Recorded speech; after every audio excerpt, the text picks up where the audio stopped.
My name is Blair Embry. Again, I'm the Community Engagement Manager for Prison Yoga Project, and welcome to Healing Harm. And I'm so excited for our guest this morning, Amina Naru. She's the founder of Posh Yoga in Wilmington, Delaware, and the co-founder of Retreat to Spirit. She is an active member of the board of directors for Accessible Yoga Association and works as a trauma-sensitive yoga teacher, wellness educator, and workshop facilitator. She's the past executive director of the Yoga Service Council and is the first Black woman to implement curriculum-based mindfulness programs to juvenile detention centers in the state of Delaware since 2012. Her professional expertise and focus is in the field of yoga service for communities, juvenile detention centers, and adult prisons. Everyone, please welcome Amina Naru. Yay, Thank you thank so much for you. being with us. Yeah, thank you. Thank you for having Um, And how we like to get started is by offering a centering opportunity for all of our audience. You know, it kind of allows the energy to settle, and it kind of gives us an opportunity for you to lead our community. So whenever you're ready, I pass the mic to you. Yeah, thanks, Blair. I'm Amina Naru. I am on the colonized land of the Lenape tribe, which is now called Wilmington, Delaware. And it's so great to be here. Thank you all for showing up. We'll get started with a little centering exercise. So you just want to be comfortable. Find a comfortable seat. And if you are sitting up in a chair, start to wiggle your toes and lift your toes up and down, wiggling your toes, just bringing some sensation to your feet and some movement. And then you can start to settle in the movement. So let your feet become still and grounding down through your feet. You can gently close your eyes if that feels right for you. And then begin to push down through your sit bones and lift the center of your chest up and let your shoulders pull back and down. Find a comfortable place to place your hands. Palms can be down if that feels comfortable. And just begin to bring your awareness and attention to your breath and how you're breathing.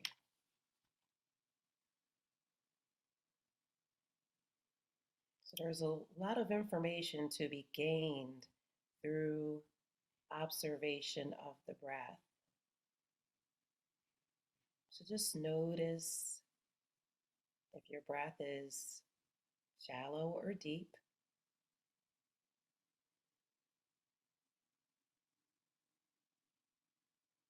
Or staccato, or if you're feeling the sensation or noticing the sensation of the breath becoming more still, more even.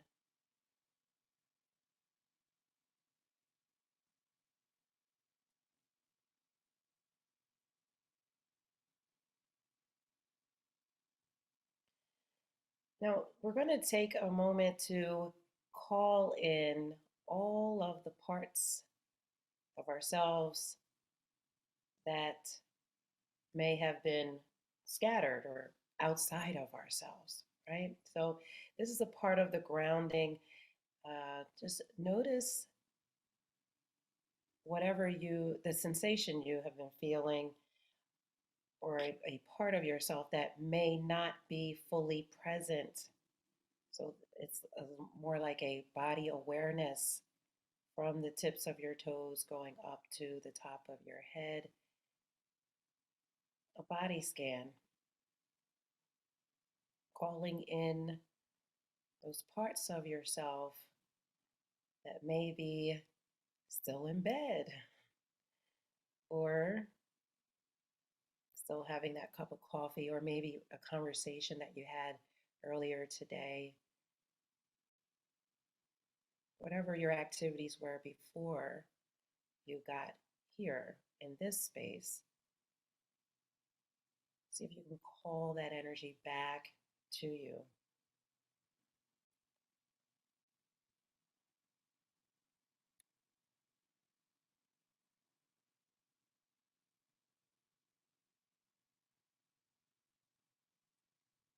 And I'd like to share with you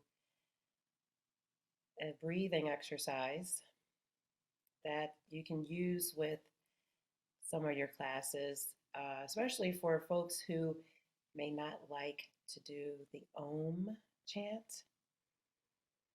So your eyes are softly closed or looking down. It's called boo breathing. You may be familiar with it. Helps to stimulate the vagus nerve. So it's very light.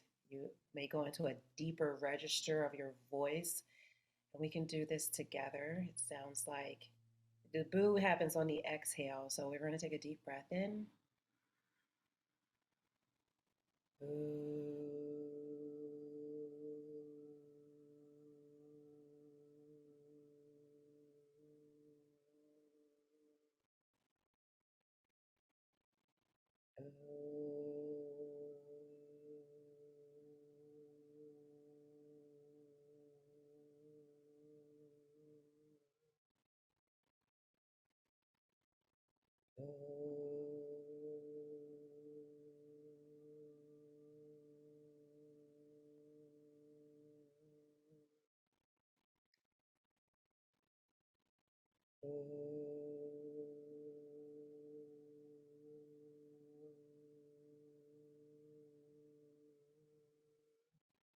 Just a couple more.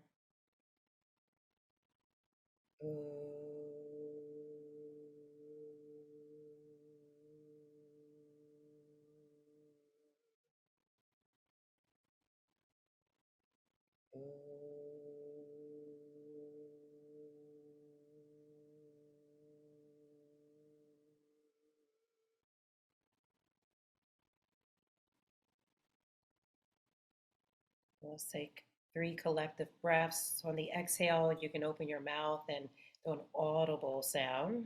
Inhale, fill up. Exhale. Breath in and breath out. Last one in. And let that breath go. Let shoulders roll back, palms to your heart. Namaste. Thank you. And I'd like to ask our participants to throw one word in the chat to describe how you feel now. Maybe you want to go back to your shoe analogy, maybe feeling a little different. Calm, gathered, awake, centered.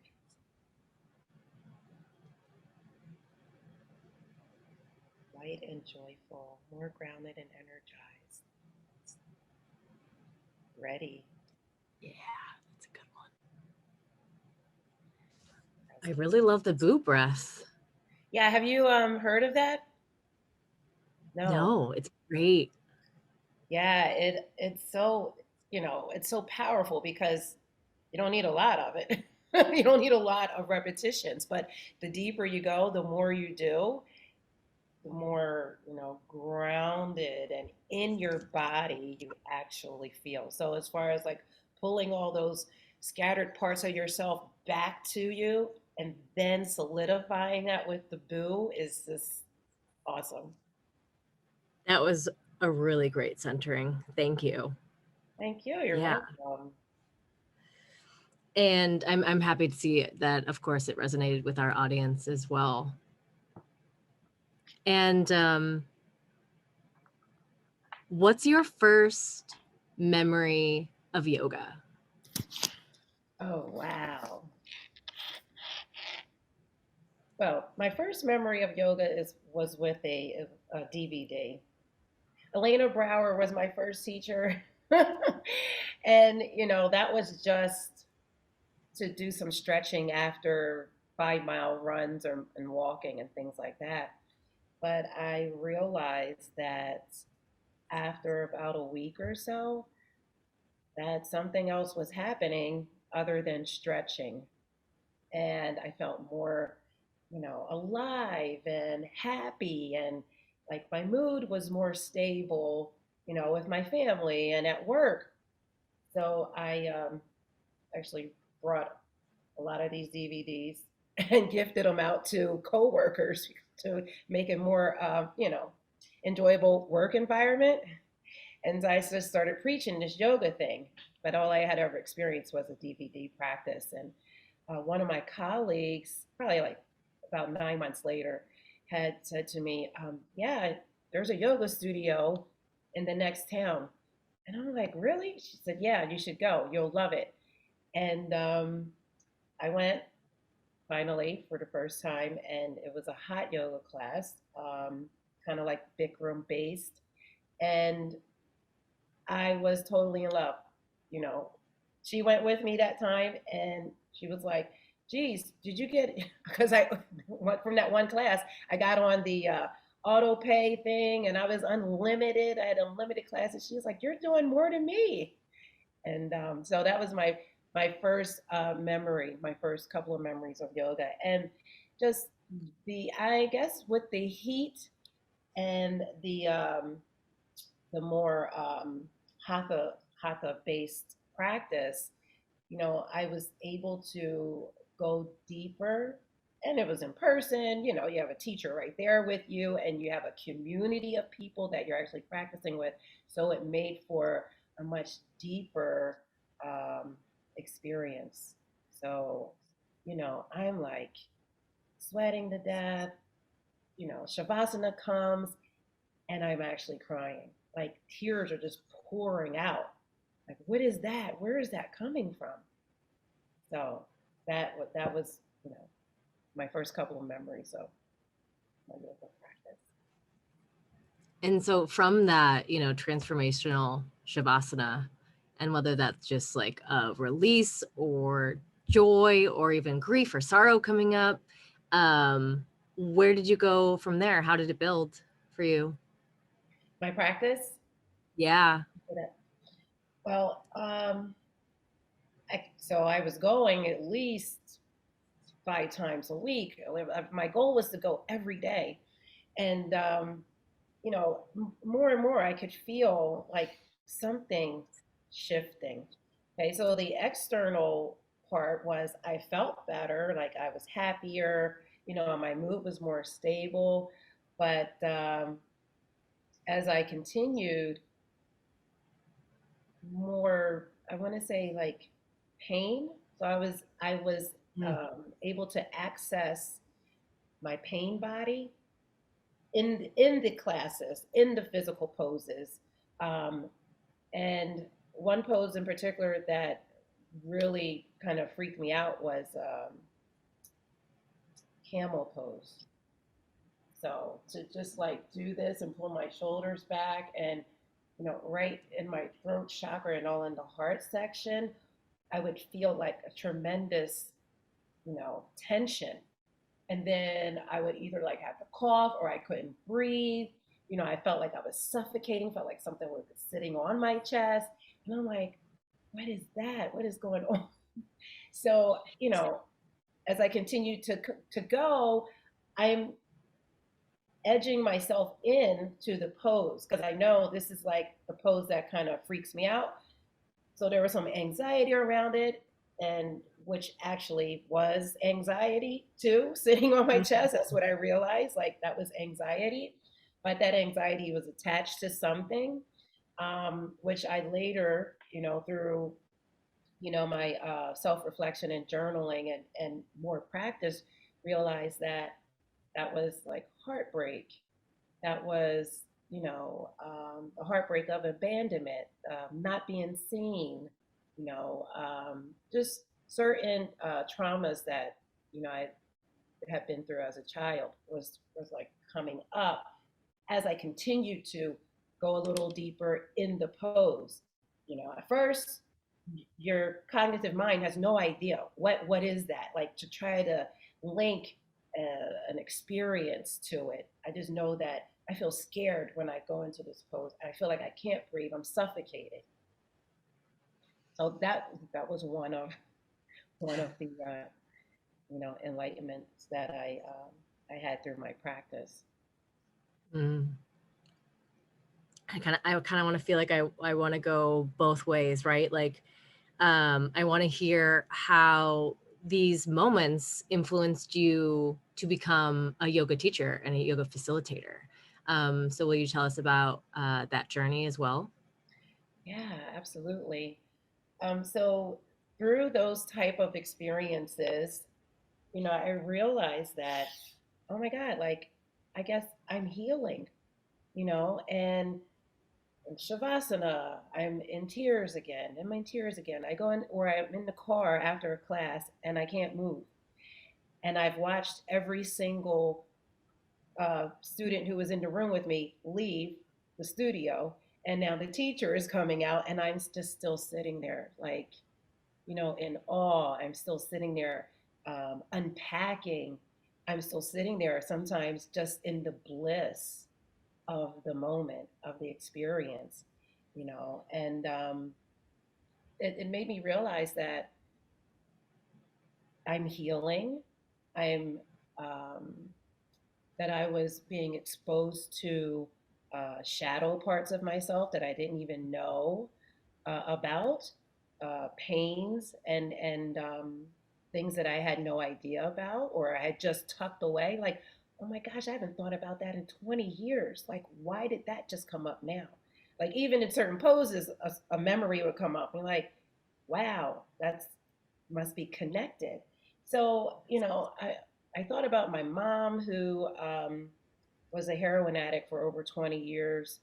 I thought about, other people like me being a child of heroin addicts, being, in a black body and experiencing certain type of racism and microaggressions and things like that we just live with on a daily basis, and just accept as, oh, this is me and this is who I am and this is how I show up.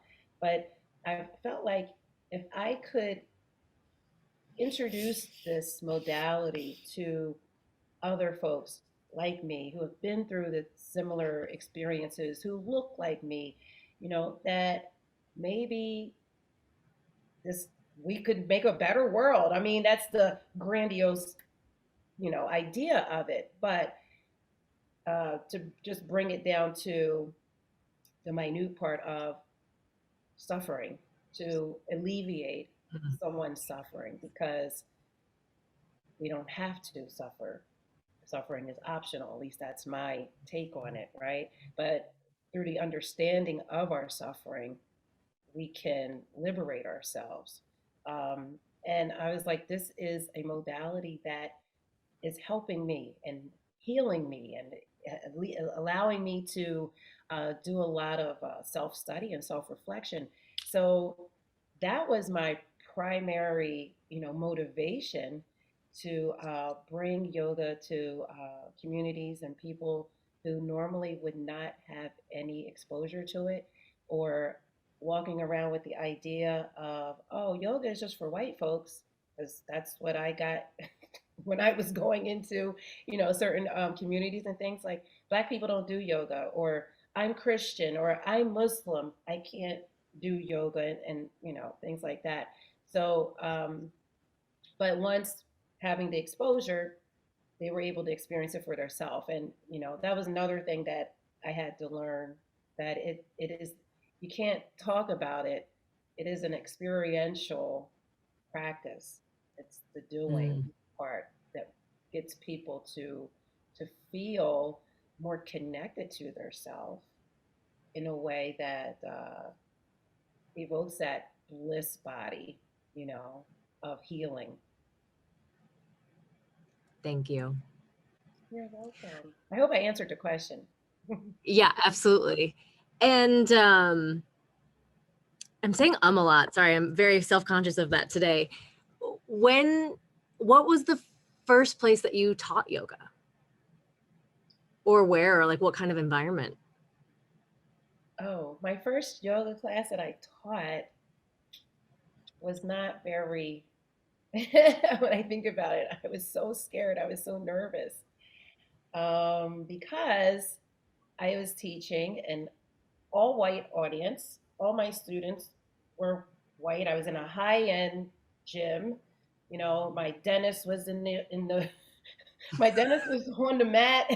You know, I was just like so afraid, flustered. I was sweating. I was pouring down profusely. And I didn't know why either. I thought I was just nervous. But, you know, and I got through the class. And my students were amazing because they knew of me because I was shadowing some other teachers. And now here is my class. And they were just like, oh, it's okay. Just, you know, take your time and things like that. But I wanted to know, why was I so anxious? Why was I so nervous? What was that about? You know, and after doing some work and reflection on it, I realized that it was an inferiority kind of complex. You know, the Mhm. conditioning of, um, you know, I am in a black body and now I'm in a position of power or teaching mode over a white audience, which was totally not anything I had, you know, been used to or seen, or, you know, I didn't know any other mainstream black yoga teachers to like, you know, have as a mentor or get information from. So I had to contend with this social kind of conditioning of like, who are you teaching this, you know, like upper class, if you will, white audience? Like, I felt very insecure, you know, but that was some conditioning that I had to parse, you know, just peel apart and be like, where did that come from? And Mhm. why am I still reliving it? So every time, so this is how teaching actually helped heal me as well. You know, help me find my voice, help me notice these type of insecurities that I didn't even realize. Like, I was going about my day. I worked at a hospital. However, I was always in a position of, you know, there was white superiority. So there were people who were in higher positions, you know, and so coming into that class kind of flipped it for me, and I'm like, oh my goodness, this is so uncomfortable. I'm not used to this. It was a dynamic that I had never experienced, but there was so much growth that came out of that, and realization, you know, of the false narratives in my head, the conditioning that you know, from my environments, that I was like believing or actually subscribing to unknowingly. So that was my first teaching experience. I don't know if I told you that last time, because that was a very profound, it was like life changing. I mean, I knew something was the matter because it was a tremble that I had never experienced before, like a visceral, like physical issue. And I trying to get the words out, and it's like, this is more than just stage fright. So it was it was a traumatic, it was, you know, just uncovering some trauma that I needed to explore and notice and release. And it really helped to open up, you know, my whole my whole teaching style even. Mhm. Yeah. The image that I got was you almost like up to here in water and pitch black, and that you're just wading through this unknown. That like you don't have a person of color as your mentor, and you don't have a sangha. And so it's like, am I alone in these experiences, and how do I navigate this? Yeah, absolutely. And but my students were so compassionate and they were so loving, and I could feel their like, you know, all of the warmth and the love coming from them from their mats as I'm walking around and I'm, messing up the words and trembling and things. But yeah, it's and that was in 2011, my first yoga class teaching, and I struggled with trying to find people who looked like me who were doing the teaching, who were teaching yoga. One day I walked out of the studio or walked out of a yoga class and I saw on the table in the lobby, I think it was Yoga Journal, and it was a black woman on it. And I was like, oh my gosh, is this real? And I picked it up and I took it. I was like, I hope this isn't stealing, but I don't know. There was no one around to ask or whatever. So, and I read that magazine from cover to cover. I, of course, honed in on this person who was Faith Hunter, and I also realized how the rest of the magazine was very white, and her story was my only draw. And then I began to follow her. So I'm like, I want to meet this woman. I don't know any other black women doing this, and I need some mentorship. I need some guidance. I need, I need to see myself. Mm. Um, other than that, I was one of two black women at my in my YTT, and I think in the studio that we were going to, there was one other black woman. So it was hard to find myself. I speak for myself, and yeah, I started following Faith Hunter, and I eventually met her. She came close to Wilmington, and I went to Philly to one of her classes, and I was just so awestruck. And but I'll tell you this little piece. I have always been in a larger body, at least that's my opinion. I've always been in a larger body, and at that time, I was a brand new teacher. I'm probably about 200 pounds, and crow was not always accessible for me. So crow was one of the poses that she was teaching, and I do my best with it. Matter of fact, I had my knees on the insides, right? So normally you would try to go under the armpit, right, with the knees, and do a high crow. My crow was a baby crow, low crow, with the knees out like this, right? And she called me out and said, "You're a teacher. That's not the crow you're supposed to be doing." And I love Faith Hunter too. Somebody said I met her in Minneapolis. However, that was a very pivotal moment in my teaching, career, in my self awareness, and I kind of not, I didn't. I pulled back from the idolship. You know what I mean? And so it helped me get more into myself again. This is like, why do I need to look externally for, validation or, of course, mentorship, yes, but what I was placing on this person as a teacher was beyond what they could offer. You understand what I mean? So then, Yes. I was like, I never want to make any of my students feel like that. How I felt when I wasn't doing the right crow in her eyes. So I went back home with some humility and some more understanding of what kind of teacher I want to be and how I want to show up, in the world.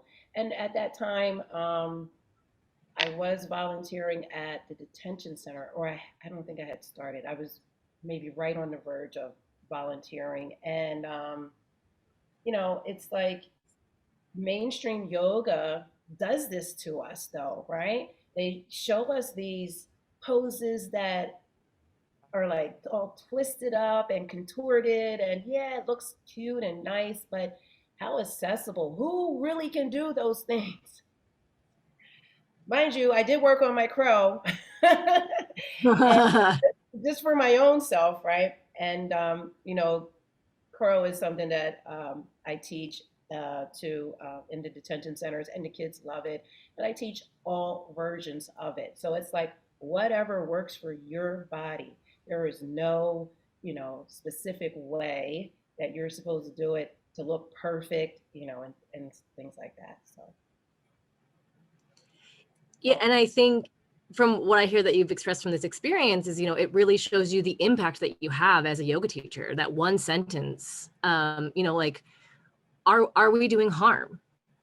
If we aren't, if we don't have enough self-awareness or awareness of our power as a yoga teacher and as the space holder and leader, are we causing our students harm? And I feel like a lot of yoga teacher trainings talk about, physical harm that we might cause, right? And of pushing a student too far, but like, what is the emotional harm that we can also yeah, cause students? yeah, absolutely. And then, that's why these trauma trainings are so important. Um, I did teach for about a year, right? I taught for a year in traditional studio settings, and gyms and things like that.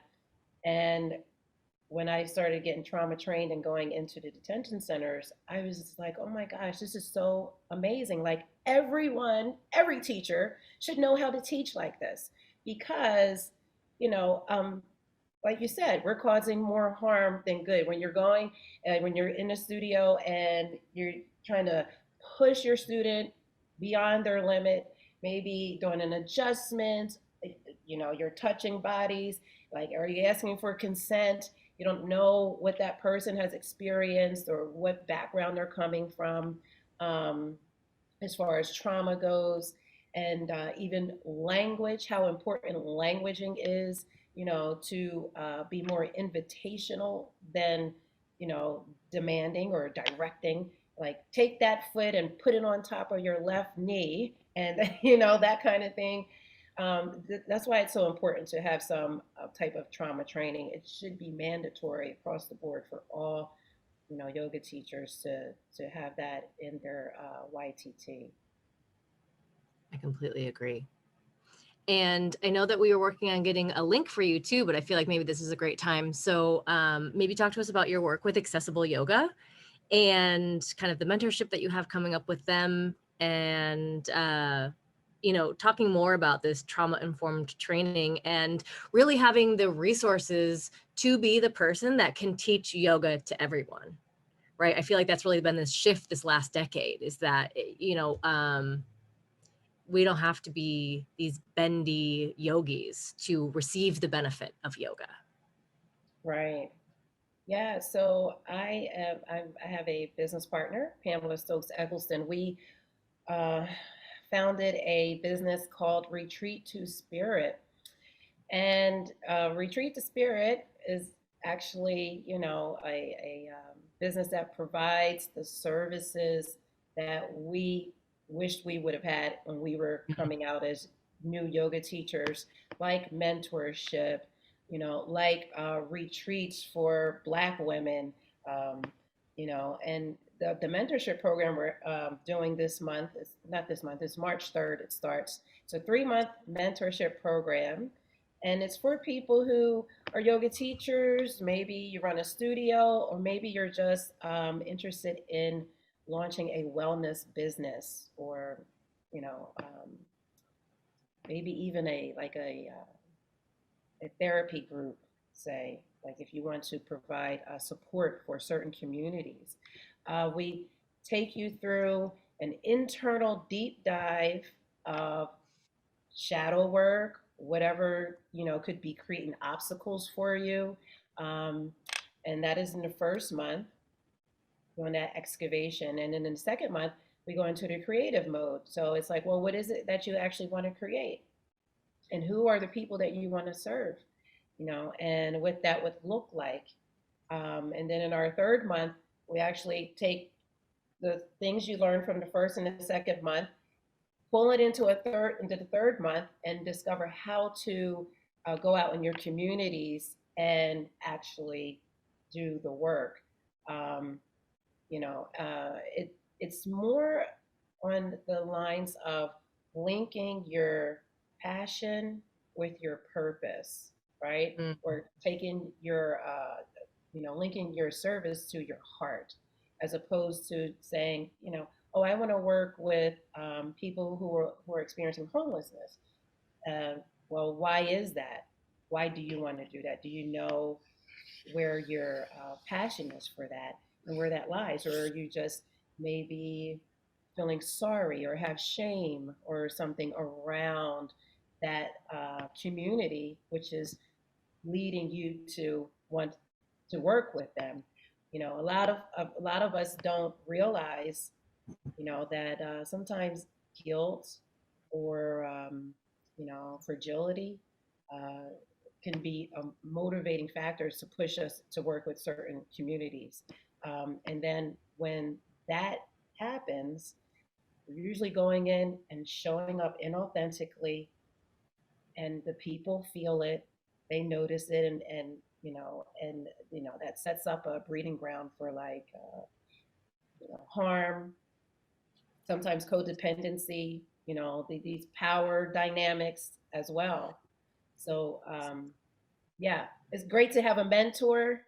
So we offer that mentorship program. It's great to have your own teacher as well, someone who can help you go deeper in your own practice. Because as yoga teachers, we tend to reach a plateau, after you've been teaching for so long, and you think, or you reach a level of comfortability, and Mm. really, that is when you're supposed to, get a little more training, go deeper, and excavate more layers of yourself so you can have more space to open up for your communities that you're serving.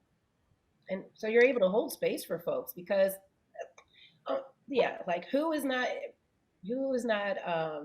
has not experienced trauma or something that is showing up, right, that is causing or preventing us from being our authentic selves. If you're not doing the work to have some self-study or journaling or something, there's so many blind spots. Even us who are people who are doing the work, it's like um, a daily practice of just looking at what's in the way, how can I be better, what can I do better, how am I showing up in the world, how are people receiving me, is this my true authenticity, am I being real, you know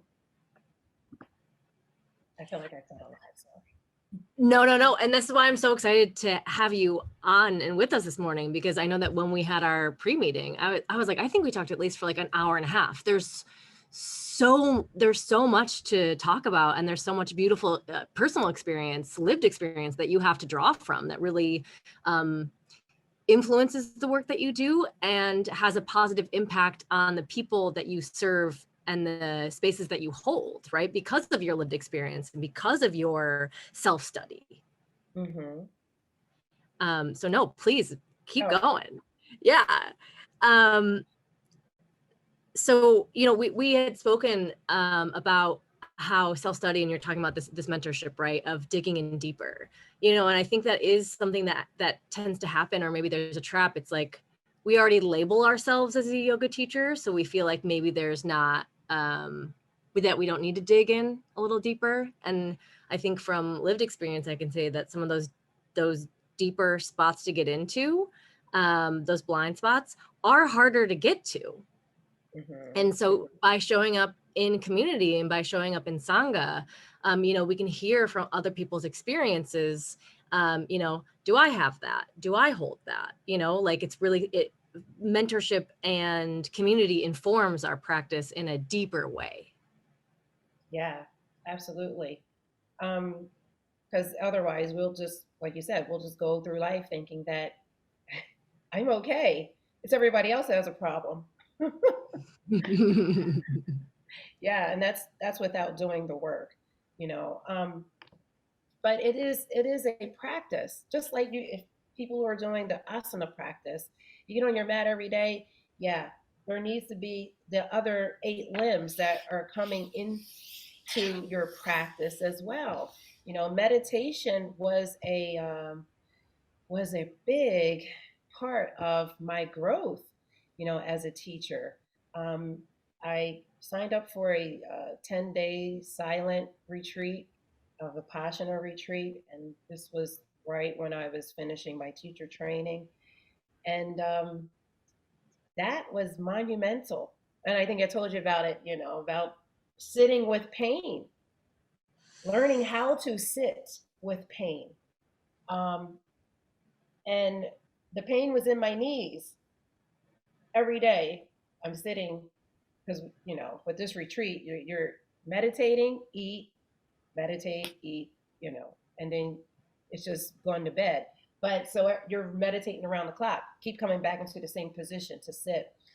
And the pain in my knees was just growing daily. It's just like becoming more intense and more intense. And they say you can readjust yourself, sit any way you like that feels good for you. But no matter what I did, this pain was there, and it was, you know, continuing to grow. By the third or fourth day, I absolutely could not take it anymore. And I'm just sitting there, and I feel like, you know, I'm getting ready to cry. Tears are going to get ready to stroll out my eyes from the intensity of the pain in my knees. And then all of a sudden, it just like shattered. And there was this rush of energy that came through my body and through my knees. And it was like something is now flowing. So there was some emotional blockage, you know, that energy had settled in those joints, Mhm. that I was able to look at, because this was during the phase of the meditation of body scanning. You hold anything that comes up to the surface, any sensation that comes up to the surface, you're holding space for it, and you're just looking at it with pinpoint, you know, sight or vision. You're looking at it, feeling it, allowing it to be what it is, you know, and then with the attention that I was giving the pain and holding the space for it, it dissipated. And, you know, I use that example in other experiences in life, you know, heartbreak, breakups, you know, things that feel really uncomfortable. I'm sitting with it, you know, and we hear this all the time in yoga, sit with it, sit with it. But, you know, to actually say that and do it are two different things. So, you know, whatever the discomfort is, I'm sitting with it, I'm looking at it, you know, and just giving it attention through my mind's eye, and it goes away. If either it goes away through the understanding of what it's linked to, like the root of it. So it helps me to get to the root of that sensation, whether it's pain, discomfort, heartache, whatever, sadness, grief. And I get to the root of it, and then it's like you can excavate it and take it out. And then you feel that rush of warm release. So Mhm. the energy can now flow again.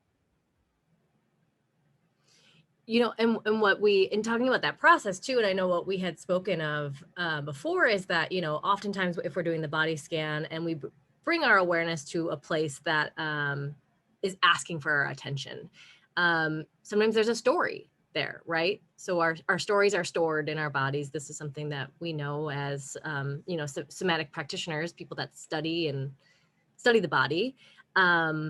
But there are times where, and what we had talked about too, is that like a story wasn't coming. You're like, I'm not finding the root. I don't know what the root is.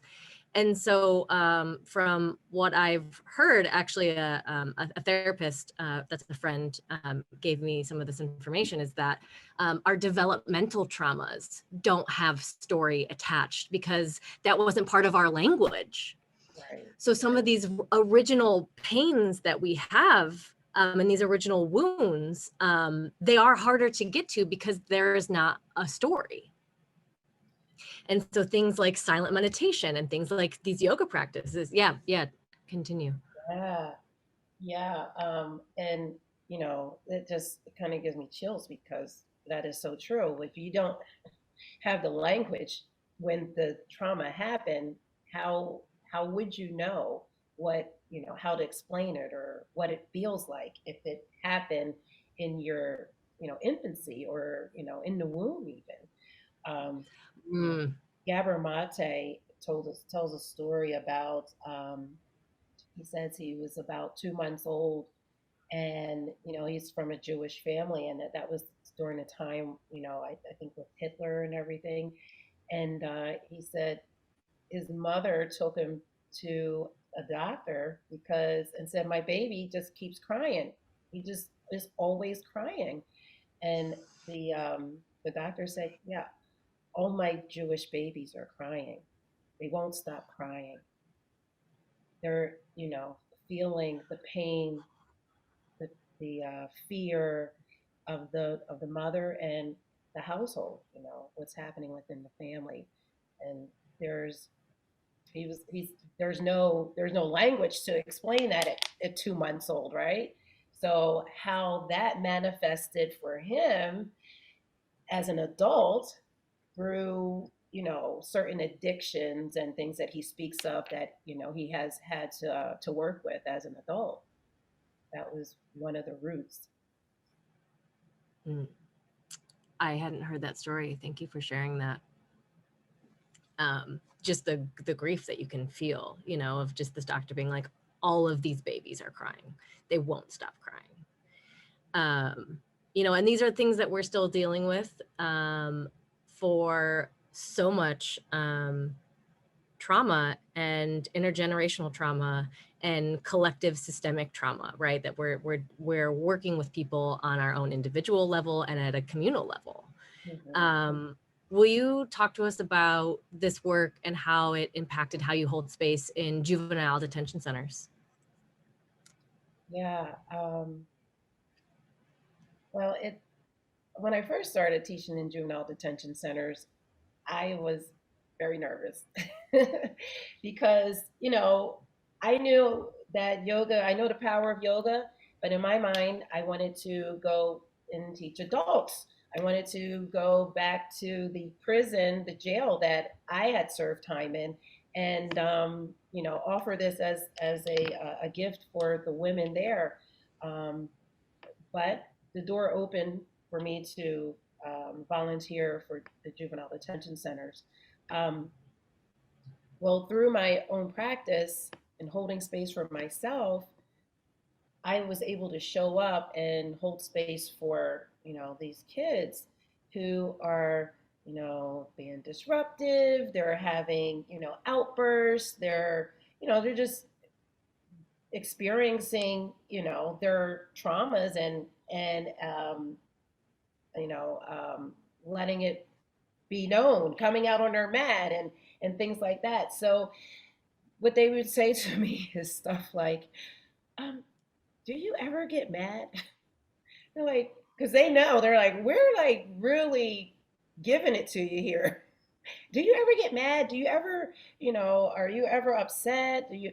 And I'm like, I totally understand what's happening right now. Thank God for my trainings and for my own practices that I was able to, and I am able to just allow,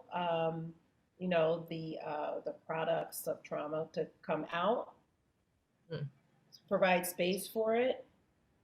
And then, sometimes it's like the first 5 or 10 minutes of class, these things have to come out, and somebody has to be there to just hold it, you know, as opposed to, say, a teacher who has not had trauma training or had any self work, inner work, may be um, more like, sit down, we're trying to get started here, or, that kind of response. But just holding the space, holding a container for them to be able to release what is coming up, I may give a couple of verbal prompts or whatever to help them self-regulate a bit, and then they're able to be present. And now we can start the yoga. Now we can let's do some deep breathing. Let's do that. You got to get those first top layers of stuff off. So that's how my practice shows up in the work that I do. But if I was not able to be patient with myself, if I was not able to learn how to have compassion for my own self, my grief, my shortcomings, things like that, um, I would not be able to do this work. And there's something that I tell the kids. I primarily work with boys between the age of 14 and 18, and I see a Mm. lot of myself in them. And what I will tell them is like, anger was a major part of my teenage years. Anger, and it sat in my belly. I didn't know this at the time. It took my yoga practice to bring this information to me, but it sat in my belly, and it showed up in so many different ways. To the point where in high school, I could have gotten arrested. Became so angry, not knowing what to do or how to regulate myself. I pushed the teacher up against the wall, and she was so scared. She was so scared, but I was furious. And this was like I was 17 maybe. um, and I tell them, like, I give them that story, and I said, if someone would have showed me how to do some deep breathing, or how to sit and have awareness for what the sensation of anger was or how I was feeling, that would not have happened. I would have been able to, deregulate, or, quell my internal um, emotions to not have had hurt someone else. She wasn't physically hurt, but I'm sure, internally she was really hurt. And thank God she said, no, I don't want to press charges. And I got to stay in school. But the reality is, for a lot of our Black and brown boys and girls, that's not the end result. That's not how a situation like that would end for them, in at this time, in this day and age. So they appreciate that story, and they take their deep breathing, their ujjayi breathing, very seriously. But it's a practice, and I'm telling them, like, this is it's not a destination like you're going to get to. You're going to always have to have some way to maintain this level of awareness, and you're going to reach other levels of awareness as well the more that you practice. So I try to weave in my personal stories into my classes. And because I mostly teach in Black and brown boys and girls, they can see themselves in me, right? And, or maybe relate to me as, a parent or someone in their family. And so I think it becomes a little more like when I saw Faith Hunter, like, oh gosh, there's somebody that looks like me doing this thing. So I try to model for them, the the gifts and the jewels from my own practice. And them asking, like, do you ever get angry? Do you ever get angry? So it's like, I feel like one side is like them poking, and then almost another side is like, what's her secret? Like how is she so composed? And like, is there an opportunity for me to heal my anger too? I feel like it's very layered, that kind of, do you ever get angry? um yeah. Yeah, just this morning I was smiling. That's another thing they say. Why are you always smiling? You're always smiling. This morning I'm on Zoom now, Zoom classes, and two of the young men came up to the camera. The class was over, and they were like, "Why are you always smiling? Are you always happy?" But this is the product of the work. I remember, and I tell this story too. There was a time when, you know, I was not smiling. And, people used to come up to me and be like, smile sometime. You should show your teeth. You have a beautiful smile. Da, da, da. And I just didn't, it wasn't there. I had not Mm. excavated the crap to get to the joy and the happiness, right? So even with my mom, I remember I was very new into my yoga practice. I knew I was feeling some different things, and I was being exposed to a new community of people, yogis, and I said to my mom once, I said, we were talking about someone. She mentioned somebody at her job, and she was like, yeah, she's always smiling, and I just think that's so fake. And I said, wow, I would love to be happy all the time. Like I wish I was smiling all the time. She was like, really? And I'm like, yeah. Like, don't you think that would feel good? She was like, I don't know. I think that's kind of fake. And who knew? Somebody would come up to me and say, are you always happy? Like, do you ever get mad or angry? And we were just at our retreat in Costa Rica. Retreat to Spirit does a retreat every January. So we just got back. It's called the Transformational Soul Care Retreat. Yeah, it was very rich and deep. So, because now I am working with adults who want to feel joy and want to know how to bring more happiness and peace and things like that into their lives. And that's what we do with Retreat the Spirit. So there was one participant who actually came up to me and said, are you always this composed? I'm like, really? I mean, life happens. I said, I'm human. I'm human. I've done a lot of work. I have my practices. However, yes, I do experience anger. It may not show up in my body the way it used to, which was like, this um, very hot sensation in the pit of my belly, and then my stomach would feel like it's turning in knots. That's anger before yoga.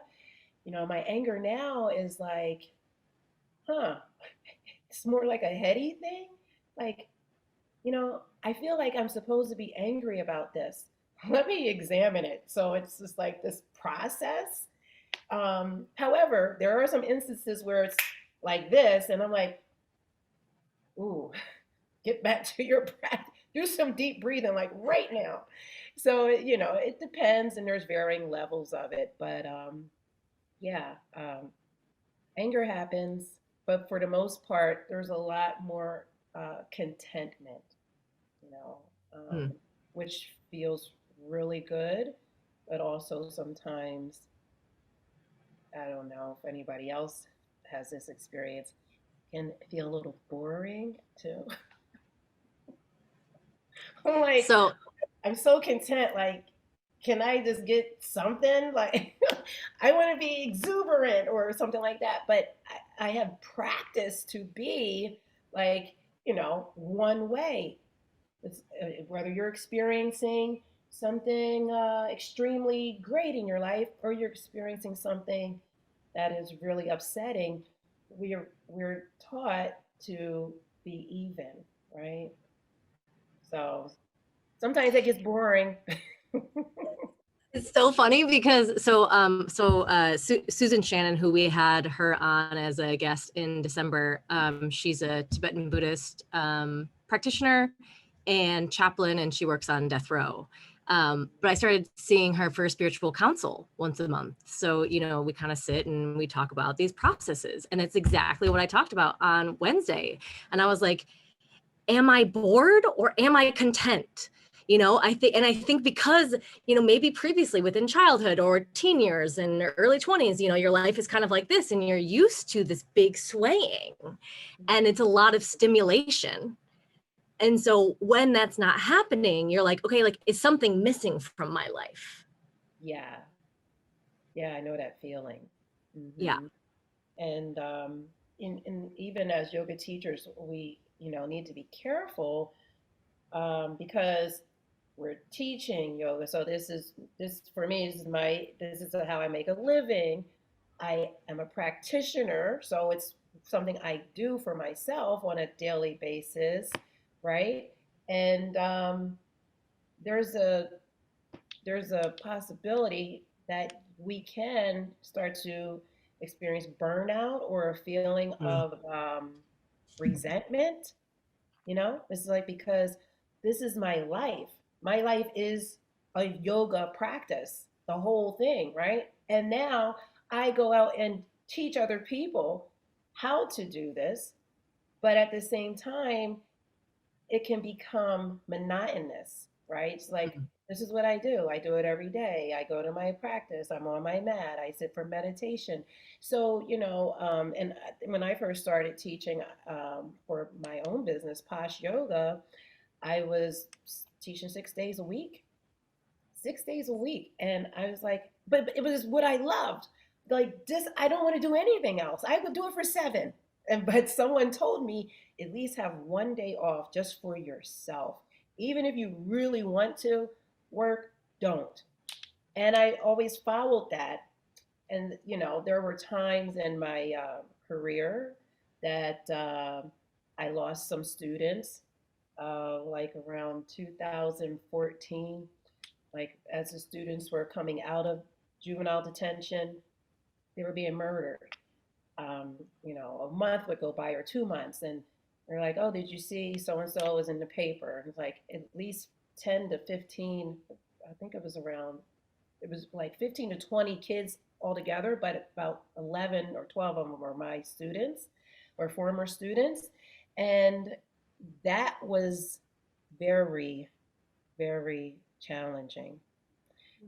So I had to pull back from yoga and just assess me, like what I was feeling, how I was feeling, and just peel back some of the layers of, because I had a sense of, as being the teacher, and I was still kind of new at the time.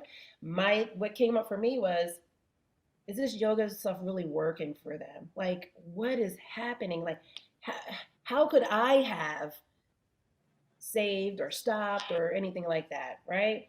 Um, but then that I had to bring that all back in and look at me again. Like, I couldn't attach myself to that because there was a part of some kind of saviorism that was beginning to seep through. And um, it made me start to question my practice and the good of the program and all these other things, but and along with the mourning of these children, but I had to take time out for myself, and sometimes I don't do any yoga, none, because that's just what my body and my mind needs, you know but there takes a through your self inquiry and your reflection, you'll know when enough is enough and I need to like let's not roll that mat out for like a couple of days. And I probably need to sit more, in silence. Or I don't need to do any of that and I just need to be outside taking a walk, putting my feet in the dirt, walking on the grass, barefoot or whatever. So these are some of the things that we start to learn how to navigate as our own medication for ourselves, as teachers, um, because it can be hard. It can be hard. We're not just walking into a place teaching 26 poses and 2 breathing exercises, which a lot of YTTs are doing. You know, this is so much more than that, and it's how we are caring for ourselves that is going to show up and speak in your own classes and in the communities that you're serving. I've two more things I want to dive into, and then I want to open it up to our audience. But what it's telling me is that we need to absolutely have you on again for another conversation, because there's so much to talk about, and we had talked about a lot about self-care, and what it really means to care for yourself, and it sounds like this experience, when you had the loss of so many students, provided that time to self-reflect and self-care, and being honest with yourself, right? So all of these kind of ideas that were coming up, of saviorism, but I would love to hear, the truth that came forward for you. Like, what did you hold moving forward after the grief? Well, all that I had was my own practice, right? So after creating that space for myself and then going back to, being on the mat and meditation and things like that, it was a renewed sense of the power of yoga, and knowing that I couldn't hold myself responsible, and you know sometimes things are just bigger than the yoga. You know what I mean? It's like I went to Haiti when I was graduating to YTT. I did a trip to Haiti. I did the 10-day meditation, and then I did. It was three things I did. Oh, and I went to India. But so I did a volunteer mission to Haiti. I'm a yoga teacher. I'm getting ready to graduate. I want to teach yoga to the families in Haiti. It was a mission for right after the earthquake. We were feeding the women and children and providing medical care, giving glasses and things like that. So we were paying to be there, and this was through my job at the hospital. And every person was going to do specialize in something, and they were like, "What do you want to? What do you want to do? What do you want to offer?" And I was like, "I want to offer yoga." And they were like, "Okay, great." And I was like, "Okay." We get there, and I see the conditions, I see the people, I see the children, and I realize that this is bigger than yoga. Like, these people don't need yoga. They need food. They need water. They need housing. It's bigger than that. So, I mean, that kind of, I use that experience for when, this happened with my students. Like, they need mentors. They need, community services when they get out. They need people who are going to be in their corner. They need housing. They need safety.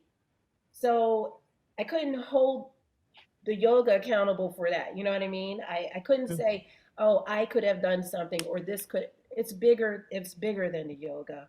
So coming to that realization and just knowing that I'm serving and I'm doing what I can, through my own practice and awareness and experiences, and just hoping that it lands with someone, even if it's just one child, one teenager, through the group, my work is done. And if I am never made aware that it has affected any of them, I'm still doing the work. That's not going to make or break me. That doesn't determine if it's happening or not happening, because it's happening for me, and I'm just putting it out there, for wherever it lands for whoever wants to receive it. Yeah, really letting go of that attachment to the outcome. Right. Yeah, there's so much in that in itself, because within that you know, you can allow the real work of the yoga to happen, because you step out of the way. You deliver it and you step out of the way. And it's like, it may not happen today. They may not feel it today. You'll have a class, go through the whole practice with you, and they might be like, I didn't feel nothing. There's nothing different. There's nothing changed. Okay, that's fine. You may feel something, you may not. You may get it today, You might get it 5 years from now. That's what I tell my classes. But these are creating these tools are creating a toolbox for you to go out into the world with. You may not ever think about doing ujjayi breathing again. However, maybe when you're older, you have children, and there's a situation that arises, you have this toolbox to say, you know what, somebody taught me something that may work for this situation. Or, God forbid, any of my students become adults and go into the adult system, penitentiary or whatever. They get into a what is that, lockdown, or the cell where there's no interaction. Um, they have something to use for themselves. They have the tools in their box, deep breathing. They know how to move their body in a way to help release tensions and things like that. Um, I often let them know about when I was teaching the adult men in Pennsylvania through no, that was through my own company, but I was teaching men, and there was one student I had not seen in, like, I don't know, it seemed like ages. I hadn't seen him in a while. When he came back, I was like, wow, where have you been? I haven't seen you. And he was like, oh, I was in the hole. And I was like, Mm. oh, okay. And he said, but if I didn't have these yoga practices and the things that you showed me here, I would have killed myself. He was like, I would have surely committed suicide. He was like, the deep breathing is what saves me. I was doing meditation every day just to keep some sanity. Solitary confinement. Thank you, Allison. Yeah. And that really struck me, you know. But these are the things that will come back later on. You don't hear it in the moment or know that what your work, the effect that your work is having on people. But then when it does come, it's like, whoa, like there's some good stuff happening here, and I need to continue taking care of myself so I can continue showing up for other people. There's liberation. Yeah, and coming back to, the broad motivation or the umbrella that all of this falls under, right? Is liberation, is may all beings be free from suffering, and then through your lived experience, it really sounds like, sharpening your arrow is like, why do I want to serve, and who do I want to serve? Who do I want to offer yoga for? And as this last question, we can start to have our audience drop into this Q&A box. So if you want to engage in discussion with Amina, we would love to have your questions. And I just want to pose this last question or thought. You had mentioned, and we had talked before, that you have personally experienced incarceration, and then having your mother suffer with addiction for 20 years. I would love to hear how these experiences, and I'm sure we could have a whole long discussion about this too, but basically how these experiences have shaped how you show up as a yoga teacher. Oh, wow. Hmm. Um, well, the addiction piece with my mom was really the first. I think that was the first thing that I had to tackle when I started feeling these sensations, through the yoga practice. And, just abandonment was coming up, um, not feeling wanted, loved, seen, heard, all of these things. And I went back to my mom, I think I was about 30, early 30s or something. And I called her and I said, you know, you treated me like crap. You this, you that, you that. Like all these things were coming up. And she says, I already apologized for this. I've already had this conversation with you when I was 21, 22, like when she had got clean. part of the 12-step process is to, make amends with people you have harmed. So she totally, took herself out of it, which was amazing for me because when she did that, what did I have to do? I had to do my work because it wasn't this, the pointing out. It was, I have to do the work now. That person has apologized, there's forgiveness or whatever. So I needed to heal those parts that where I was suffering. I was suffering in those emotions. So that shows up in my teaching and how I relate to others as compassion, forgiveness. Um, I will hold classes with the kids at the detention center, and one day they'll just be completely, belligerent and, F you and F yoga and this and that. And I'm there, I'm holding space. I'm not feeling upset, angry, taking anything personally. I know this is not about me. It's not about me. I know that. And then the next class, they'll come up.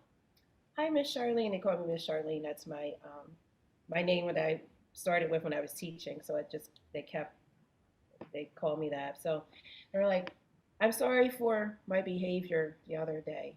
I'm going to do better today. You know, um, but had I maybe responded, I did have a teacher that came in to cover some classes for me, and it took her through the whole training, shadowed me, everything. And she called me one evening and said, they were so awful today. And I was like, what happened? What do you mean? And she goes, well, somebody wrote in the sign-in book, F yoga. And when I saw it, I said, who did this? Who did this? You're a coward. You can't tell me who did this. You're a coward. And I was like, you did what? You did what? I mean, because of course that initiated a response from the kids as well. So now it's just this thing of, hurt for hurt, harm for harm. And, you know, it was, matter of fact, that was the last time she taught for us. But, it's an example that I use often in when I'm teaching other teachers, that you have to be able to hold space for yourself in order to be able to hold space for others and not take these things personally, because these are the effects of trauma. This is how it will show up. This is what it may look like. But if you're taking it personal, then that is an indication that you need to go back and tweak your practice, do a little more self study or reflection, because there's something in you that is being rubbed against that needs some healing or some more attention. And we had spoken about how silent meditation and your meditation practice is what expands that space, or one way that expands this spaciousness, so that it gives a little bit more time, that we don't have to be reactionary. So we can sit with ourselves, or maybe we can even sit with our trigger or something that might come up, right? And then we're able to go through that process that, oh, you know what? This isn't about me. Right. I don't have to defend myself. I don't have to react. But like you said, it takes the work. You have to do the work of sitting, right? To know that, I practice with teachers in my YTT who were just straight asana folks. Just like this is the yoga. I just do vinyasa every day. Like, well, where's the self-reflection? Where's the inner study? Where is the other limbs? Where's the breath work? You're missing out on so much. And then they want to come in and, when they found out I was doing working at the detention center. Oh, can I shadow? Can I volunteer? Can I do this? Can I do that? But it's like you have to be doing the work or have a contemplative practice that is affording you the space to create for yourself and, excavation and those things. So that is what helps to facilitate the healing and the administering of the yoga as you're dosing your students, okay? And and then it's your skill as a teacher, which is the administration of the medication. It's really, that's what it is to me, and then the hands off, like I'm not attached to whether the medicine is going to work right here, right now, or not. So, yeah, everything is self study. And I actually did a course with Yoga Journal called, what's it called? Yoga for Self Care. So, for people who have an interest in, learning how to do the inner work, um, that's a course you could check out on yogajournal.com.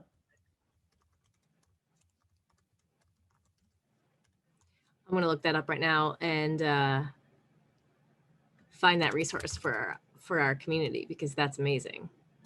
Yeah, and I'm sure you go deep into this way that social media or social conversation more recently is like, oh, self-care, and it's like bubble baths and like these kind of physical ways that we take care of ourselves, which I agree and is important and is one way that depression can show up, and self-sabotage is not taking care of ourselves physically.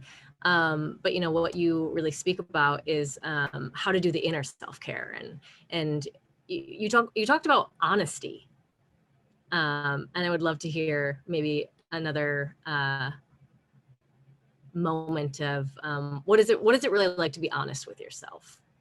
Yeah, it doesn't always feel good to Mm. be honest with yourself, to take responsibility, because that's what honesty requires us to do, is to take responsibility of our actions or how we're showing up, and how we're actually relating to other people. Um, for me, I get to practice honesty in conscious relationships. With my work at the Yoga Service Council, conscious relationships is one of our tenets. So I got to watch other people model it, and then I got to work with it for myself, and then practice it in my own relationships. And it requires a tremendous amount of honesty with yourself to say, you know what, like I totally judged this situation when, and through my judgment, it has created harm. And now it is affecting how we are relating to each other. I apologize. Please forgive me, and then just being open to whether the person is going to acknowledge any of their, wrongdoings, or being honest with their self or not, just and taking your hands off of it, like releasing yourself from, you know, any harm and unnecessary karma, because that's another thing that kind of keeps me in place, because I'm like, the yoga that I've done for the last 10 years has like resolved so much trauma, like past trauma, past karma, is what I want to say, that I'm like, okay, I have a pretty clean slate here. And every day I don't want to get any more karma on that slate. So I'm trying to be in alignment with, my personal mission and values and not cause any harm to others. So when I can, at the end of the day, I do my self reflection, which is like, sitting in silence and just reviewing your day. What happened from the time I woke up? Who were the people that I were, engaged with? Did I say anything that could have been offensive? how did that person respond, things like that, and just acknowledging that and finding the work that you need to do. So maybe tomorrow I might have to actually call someone and say, hey, I'm so sorry if what I said offended you. Please forgive me. I didn't mean any harm. Because I'm not trying to get any more karma. So that's the importance of, honesty in your relationships and how you show up in life. I love the idea of I'm just dropping a link for BJ. He asked about I'll pose a question to you as well. So BJ asked that he wants to send a book on yoga to someone that he knows that's incarcerated, and he's open to suggestions. So I'm personally going to drop our bookshop, and so these are all books that we recommend. Thank you so much. Okay. So she wants to send a book to someone. I appreciate the correction. And then we have a book as well, but yeah, Amina, I would love any suggestions that you have for BJ. So is this person wanting to study yoga? So they are a student already. BJ, is that what you're saying? Educated person and older with no access to a teacher or mentor. Yes. Okay. Right now, I am totally in love with Jivana Heyman's book called where is it at? Oh, it's Yoga Revolution. Yoga Revolution. I'm in love with this book because of the amount of self study and inner work that he writes about through his own yoga practice, and the fact that even as a well seasoned teacher, he was struck by anxiety, and it showed up very physical in his body. Um, so, and the processes that he went through to acknowledge it, embrace it, and begin to, heal it and work with it. But I think it's a great book for people who are interested in doing the self study part of, of a practice. Also, I like Restorative Yoga for Race Based Stress and Trauma by Dr. Gail Parker. That is one of my mentors, one of our mentors, Pam and I. Amazing book. Did you add to that book? Were you part of that as well? She gave us Frick. a little. She gave us a little shout out in the foreword, I think, in the introduction. So that was so sweet. I love that. So I linked in the chat. I put Giovanna, that's how their name is said. Okay, great. Giovanna's book. And then I know that Gail Parker's book is also listed in our bookshop as well. And so hopefully this will give you more resources and support your friend that is incarcerated. Yeah, thanks, BJ. Yeah. And then I've got a quick question from Doe. They just wanted to hear about skill in action. Sorry, I just happened to look down like, oh yeah. Also, skill in action, Michelle Cassandra Johnson. Okay, I'm gonna pull that up. And that's it's an easier read, but it offers a lot of different practices. So to help you with the self-study work.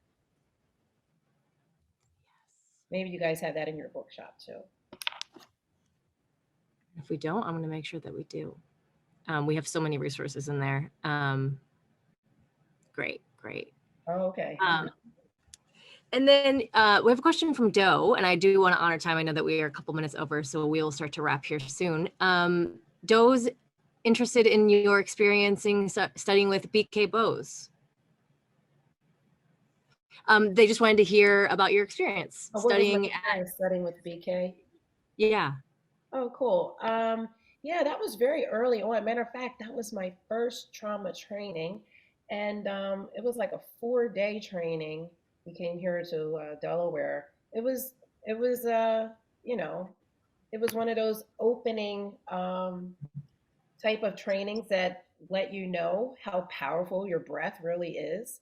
We did a lot of breath exercises and also, working with deregulation of the nervous system and how to trigger your nervous system to help you feel calmer and working with the parasympathetic. So that was my very first trauma training that was so valuable that when I was done with them, when I went back, because I was teaching in the juvenile detention center then at that time without any trauma training, with just my 200-hour and my lived experiences and my own practices, which was like getting me by. Thank God no one was harmed that I'm aware of. But when I got that training with BK, I was able to go in with more awareness and more skills to share with the kids to in their own practice of deregulation. Mm. And this, I really love when the opportunities where yoga is meeting with science, right? So it's all these things that we know from this practice and these, ancient lineages that are coming forward that we're able to, justify the work that we do. And so the scientific aspects and working with the nervous system and the brain. And so not only the lived experiences of the trainings, but learning more about it is how we can get these programs into facilities and into schools, right? So, we're living in the worldly world, and sometimes we have to show for the work in ways, it's like we don't have an opportunity to necessarily bring a principal through 12 weeks of their own yoga practice. Like what are the ways that we can show that this work works? Mm-hmm. Yeah. Is that a question? And Or are you making a statement? I was like, yeah, maybe a statement and it could lead to conversation, but I know that we're also over time. And so thank you so much for coming on. And I'm absolutely going to invite you again on later this year if you have the time and space for it, because just it's such rich conversation. And I want our audience to hear more from you. But is there anything that wasn't said, or is there anything that you want to leave our audience with, and maybe in their contemplation practice, or anything that you want to leave us with? well, first, I'd like to thank you all, Bill Brown and Blair, and everyone who showed up on this, that showed up as participants. Thank you so much for just making the time and space for this, because it is rich information and it's deep work, and we need support systems and we need people who are sharing their lived experiences, because you know we can't experience everything in one lifetime, right? And we need to learn from each other. um, I would like to leave you with a quote by Gabor Mate.